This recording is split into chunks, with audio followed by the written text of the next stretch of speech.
Dans l'actualité également, les tribunaux perturbés par une grève des avocats à Reims. La grève est totale depuis hier. Un mouvement national pour dire non à la réforme de la justice portée par Gérald Darmanin. Une loi qui prévoit un plaidé coupable criminel pour accélérer les procédures et ainsi désengorger les tribunaux. Je vous propose d'écouter la bâtonnière de Reims. L'Assemblée générale du barreau de Reims a décidé une grève totale du secteur civil et du secteur pénal, libre et assisté, hormis ce qui concerne les hospitalisations d'office et le contentieux lié à la détention. À compter d'aujourd'hui et jusqu'au 13 avril, puisque le 13 avril, nous irons à Paris pour manifester au Sénat avec tous les autres barreaux de France. Une réforme jugée dangereuse par la profession. En clair, si un criminel assume les faits, il sera jugé sans procès. Les explications de Clémentine Bode et Claudine Crène. Sur le papier, l'équation paraît nécessaire. Désengorger les tribunaux et faciliter les procédures par le biais d'un système de plaidé coupable. En clair, l'accusé reconnaît les faits et leur qualification pénale. La partie civile ne s'y oppose pas dans un délai de 10 jours.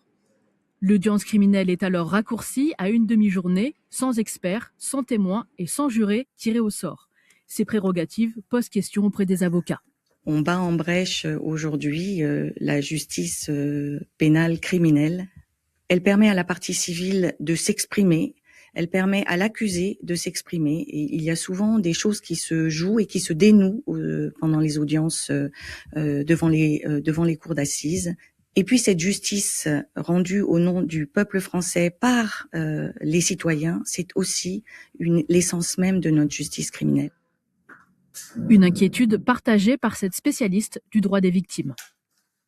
Moi, ce matin, j'ai sondé mes victimes dans les procès criminels et je leur ai demandé comment elles auraient réagi si on les avait privées de leur procès. Eh bien, leur réponse a été unanime. Nous, on a besoin, en tant que victimes, d'un espace d'expression et de reconnaissance. Et c'est ce que nous donne la cour d'assises. Ce qu'on sait, c'est que le plaidé coupable, c'est pas une réponse en matière criminelle à la récidive. Donc, on n'évite même pas ce danger-là. Le projet de loi concernerait 15% des dossiers. Pour le ministère de la Justice, il est soutenu par une grande majorité des magistrats et offre une nouvelle voie. Cette nouvelle procédure n'est pas obligatoire. Elle sera soumise à l'accord de la victime, à l'accord du prévenu et à l'accord du parquet et ne supprimera absolument pas ni la cour d'assises ni la cour criminelle départementale. La grève est prévue jusqu'au 13 avril. Ce jour-là, le texte sera débattu au Sénat. Les avocats ont d'ores et déjà surnommé ce jour « justice morte ».